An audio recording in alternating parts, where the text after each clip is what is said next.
In this section, we'll be looking at variable length arguments.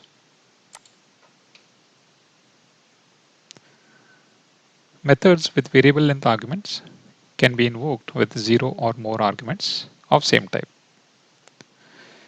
If method is expected to have other arguments, the variable length arguments must be the last.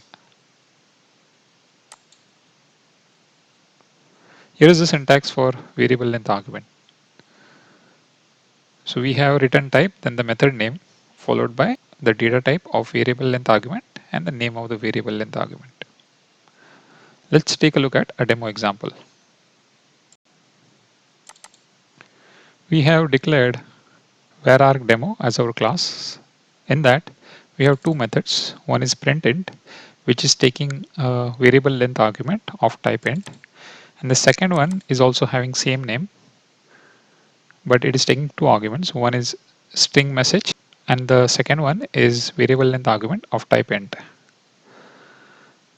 Now, as we noted that variable length argument should always be the last argument. Let's try to see what happens if we put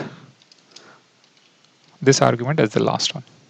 So here you can see it is flagging compilation error. The variable length argument of type int must be the last parameter. So we cannot have variable length argument as our first argument followed by another argument.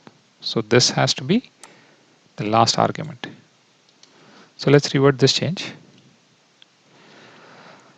So within this method, we are having a line separator to print a separator, and then we are iterating through the array to print all the elements in the array.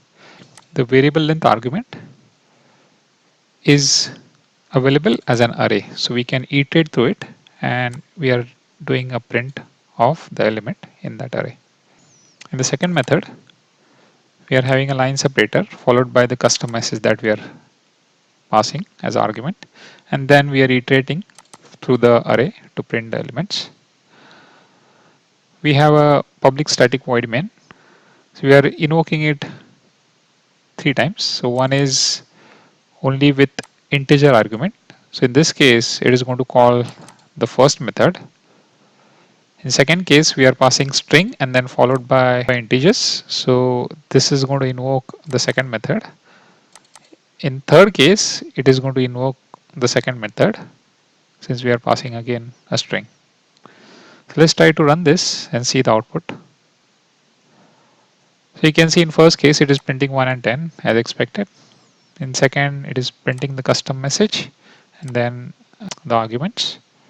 And then in third case, it is printing again the custom message 2 followed by the arguments. When using variable length arguments, we have to be cautious about situation which can lead to ambiguity. Let's take a look at example.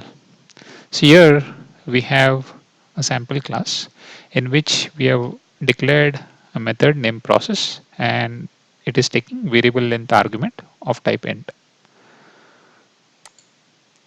We are calling this particular method. So we are doing sample.process with 0 arguments. So it is calling this process method. In the second case, we are invoking process with 1 argument. So it is again going to call the same method.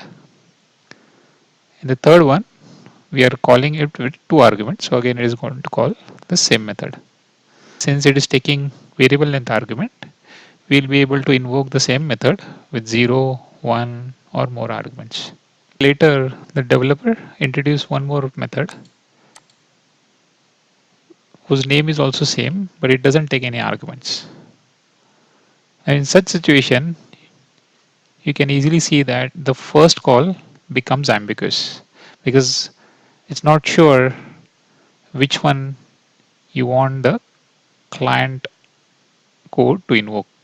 Should it invoke the first method, which can also take 0 or more arguments, or the second method, which is taking exactly 0 arguments. Let's take a look at demo example. In this demo, we have declared vararg ambiguous demo as a class. In that, we have a public static method process. It is taking variable argument of type int. And from the public static void main, we are invoking this process method. So let's try to run this.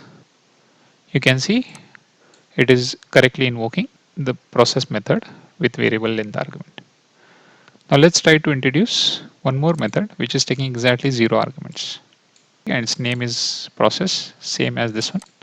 It is doing just a print of process. Now, as you can see immediately, this becomes ambiguous. The compile is not flagging error, but the client code now gets confused in terms of which one will be invoked. So let's try to invoke this. Earlier it was invoking this one. Now it has started invoking this method. So in order to avoid such situations, we should name this differently so that there is no ambiguity. We have reached end of part 2. In this part, we covered a lot of concepts. We looked at class and objects. Further, we dived deep into attributes, methods, and constructors. We familiarized with overloading of methods and constructors. Later, we discussed access modifier, static, final, nested classes, and variable length arguments. I hope that this part was useful to you. We look forward to seeing you in part 3 of this course that would cover OOPS in depth. If you have any questions or comments about this course, feel free to add comments. Please do subscribe to our channel so that you would get notified when new courses are available. Thanks for taking the course. Happy learning from Quedx team.